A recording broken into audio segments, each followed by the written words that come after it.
मुनिगुड़ा पंचायत समितिर सद्भावना गृहठारे लोक महोत्सव चैती 2024 प्रस्तुति बैठक अनुष्ठित। आज पंचायत समिति सद्भावना गृहठारे यह अनुष्ठित हो जाइछि। विगत वर्ष ठारू ए वर्ष किपरि सुंदर और शांतिपूर्ण भाव में समस्त पारिपार्श्विक समस्त दिक को ध्यान रखी चैती पर्व 2024 किपरि पारंपरिक जाकजमक सहित एक नियारा ढंग पालन करा जिवो से विषय रे विशेष भाव में आलोचना करा जायतिला। एही प्रस्तुति बैठक आलोचना कार्यक्रम रे उपस्थित समस्त मत रखिथिले।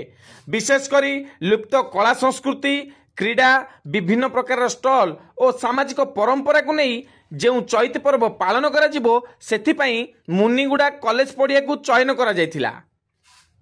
ए वर्षर चैती को किपरि सरल सुविधा और लोकाभिमुखी कराजिबो सेथिपई विभिन्न कमिटी मान मध्य गठन करा जायतिला। एही प्रस्तुति बैठक कार्यक्रम रे ब्लॉक चेयरमैन दुखिनी नुंडुका को अध्यक्षता रे स्थानीय BDO Krishnachandra दलपति, medical in charge doctor Ashish Kumar पंडा, मुनिगुड़ा थाना आईआईसी सौदामिनी बेहेरा, तहसीलदार एम अनुराधा एवं मुनिगुड़ा महाविद्यालय युक्त 3 कॉलेज अध्यापक ऋषिकेश जाली, मुनिगुड़ा रेंजर अनिल कुमार बाला, शिक्षानुष्ठान एबीओ सिंह सार एवं रिप्रेजेंट एमपी प्रतिनिधि, रिप्रेजेंट एमएलए प्रतिनिधि मानस रंजन बेहेरा, जगन्नाथ नुंडुका, रामचंद्र बेहेरा समेत समस्त विभागर कर्मचारी माने उपस्थित रहिथिले।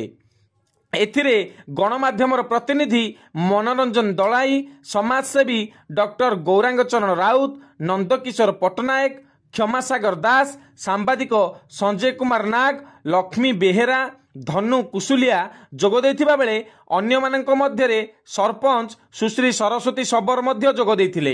तांको सहित समिति सभ्य अनंग नाग, कृषि विभाग तरफरु उत्तम दास, मुनिगुड़ा ब्लॉक स्टाफ प्रमुख जोग देथिले।